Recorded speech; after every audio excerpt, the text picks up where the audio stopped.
Can you believe she's doing nothing even though she's in her last month of pregnancy? What kind of parenting did you do?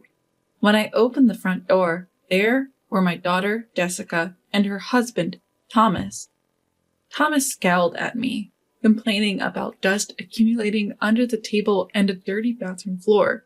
He seemed to think my daughter's inability to clean meant I had failed as a parent. It's tough for her to bend down with that belly. If he's that concerned, why doesn't he clean it himself? Before I could say anything, Thomas reached for the door. I can't be bothered with someone who can't even keep house. I'm leaving her. I'm Rebecca, and I turned 54 this year. I work as an employee for a major corporation. After losing my husband early, it's been just me and my only daughter, Jessica. Raising Jessica alone wasn't easy, but her smiles always made the fatigue disappear. Jessica grew into a kind and thoughtful young woman, blessed with good friends. However, she was clueless in romantic relationships and struggled to find a boyfriend. I was hoping she'd meet someone in high school, but she didn't even have a boyfriend in college. After graduating, she's been working as an office employee for a food manufacturer. Not a single rumor about her dating life. When I'm gone, Jessica would be all alone. I started to worry, considering introducing her to someone, when she shyly informed me she's dating a man she met through a friend. Their relationship progressed smoothly, and about 2 years in, they announced their engagement. I felt relieved. It's bittersweet to see your only child move out, but the reassurance of her having a family outweighed that. The couple lives about an hour's drive from my house. Thomas is 4 years older than Jessica and a very ambitious man. Thomas often works late or goes out for drinks, citing his career ambitions, leaving all household chores to Jessica. I thought they should share responsibilities, but I refrained from interfering in their lives. Then, about 6 months after their wedding, Jessica invited me to lunch to announce she's expecting. Jessica, who didn't have siblings, always liked children.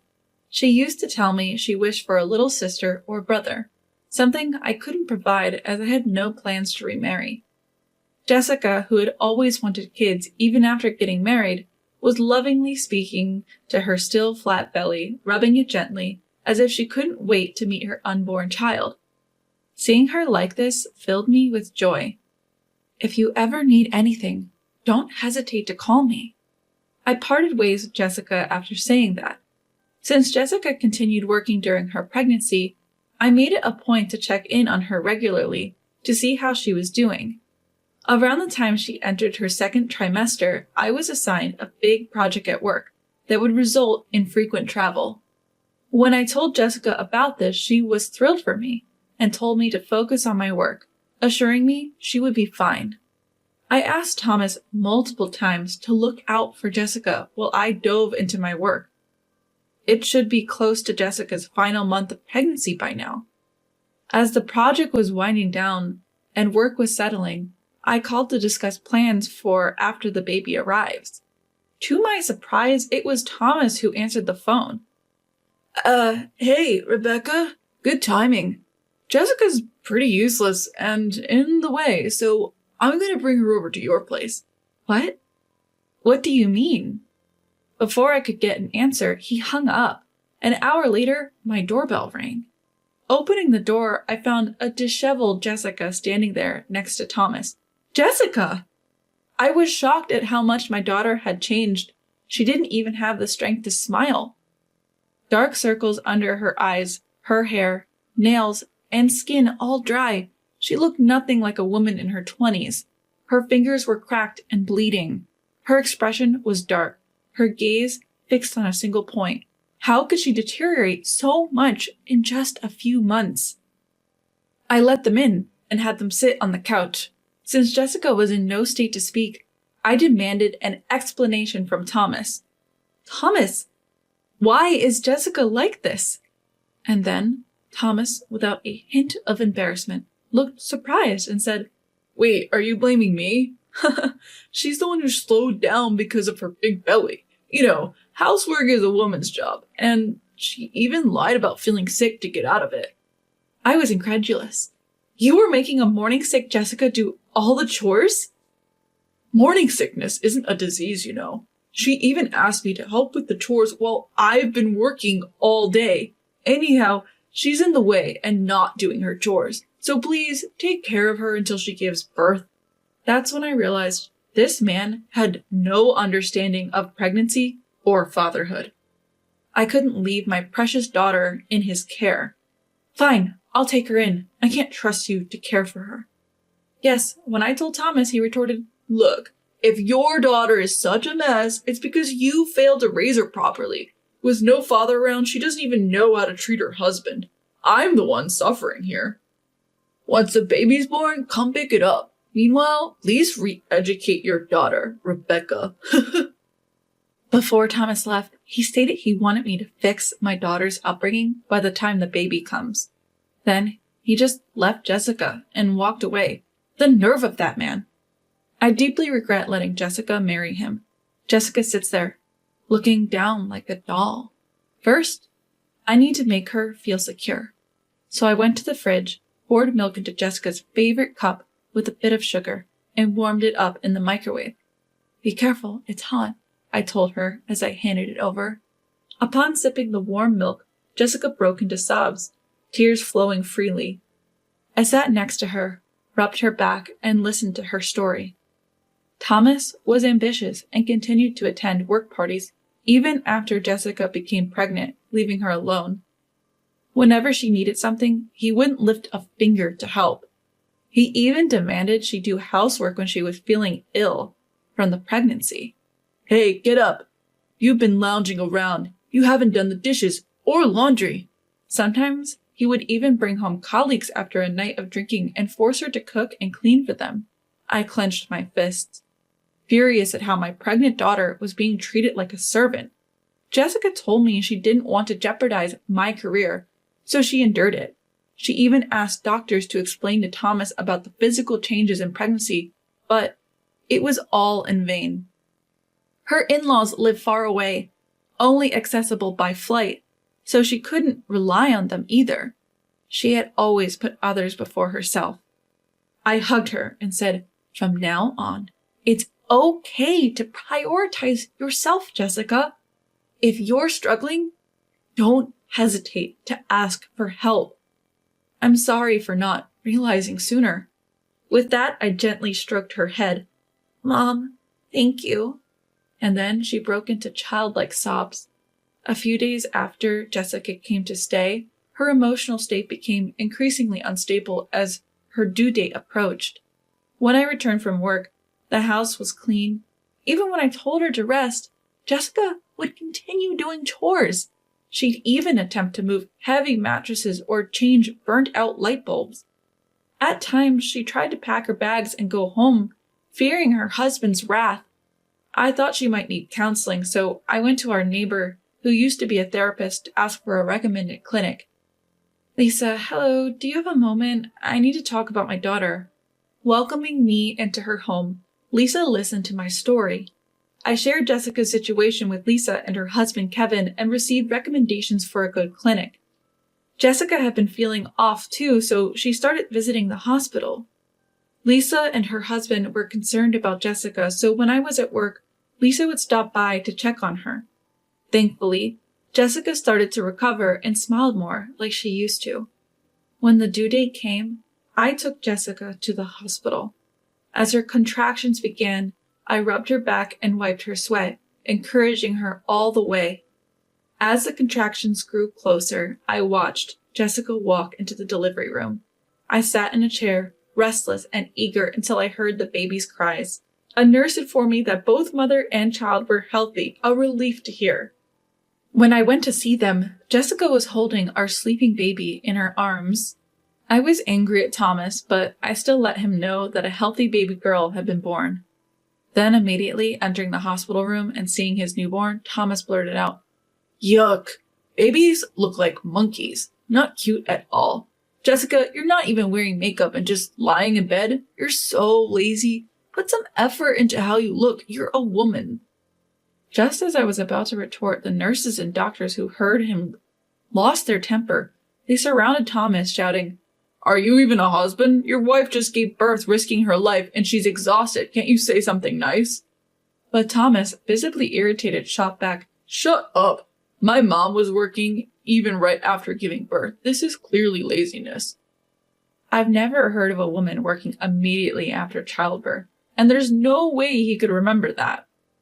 Something must have twisted his memory.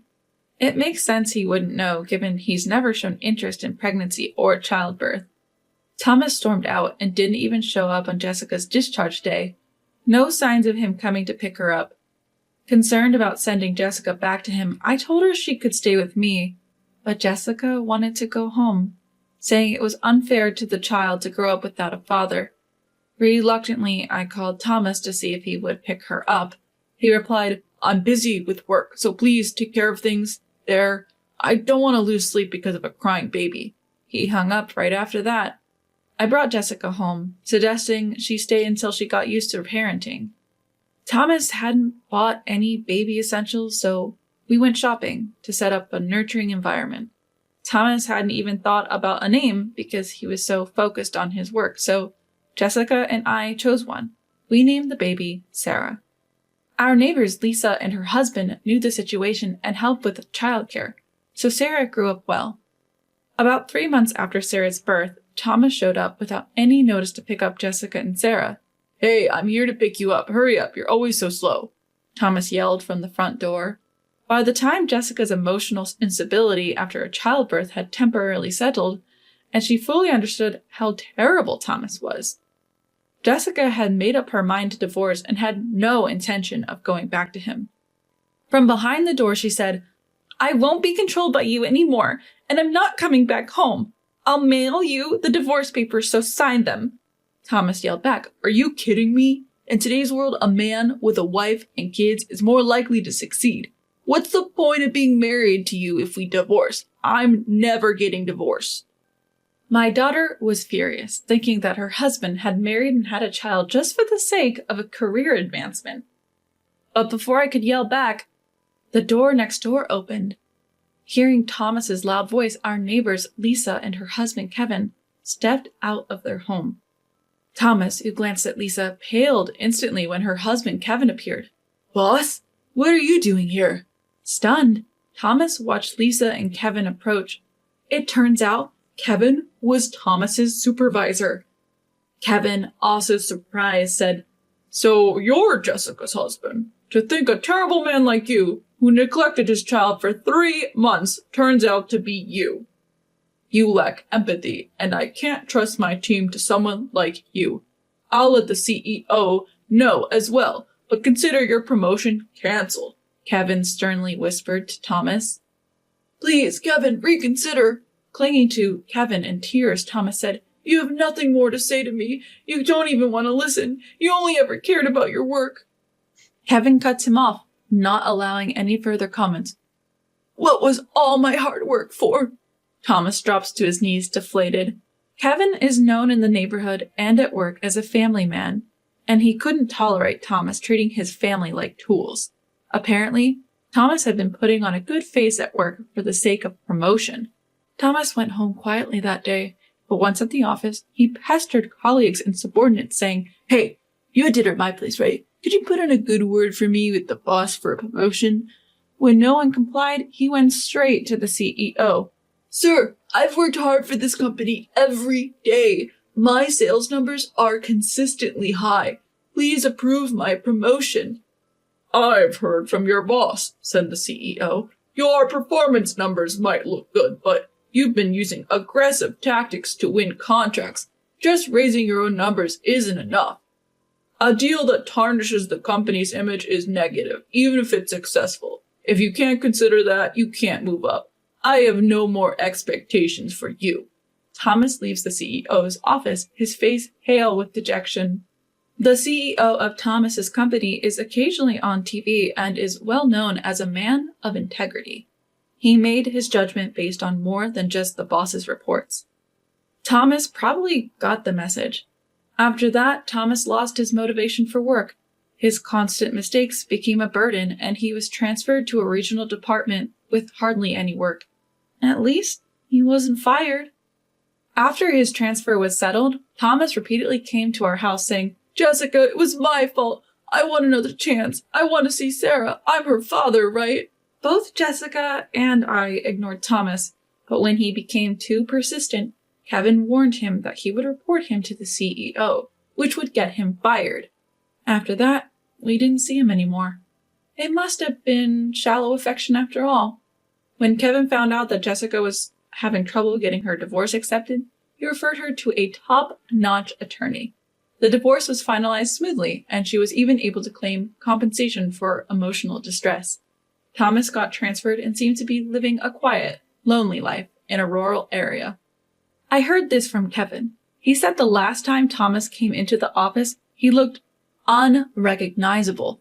His shirt and suit were wrinkled. He'd grown a beard, and he had lost a lot of weight. In the small town Thomas moved to, you can't easily visit a dry cleaner or a convenience store without a car. Whether he's trying to save on gas or just can't be bothered, if he doesn't use these services, he'll have to fend for himself. Thomas never lifted a finger to help with housework, always saying it was a woman's work. So he probably doesn't know how to do anything for himself. He should regret treating Jessica like a servant when he's there all alone. Maybe Thomas thinks he has lost everything since the divorce and losing custody. He even started to forget the child support payments he promised to make to Sarah. If Jessica calls to remind him, he apparently tells her how hard his life is, almost in tears. I advised Jessica to inform her lawyer, and as soon as she requested the child support through legal channels, it got paid. So far, we've heard nothing from Thomas about wanting to see Sarah. If Sarah wants to, we'll reach out, but Jessica and I agreed that we would pour lots of love into raising her into a fine adult, even without a father around.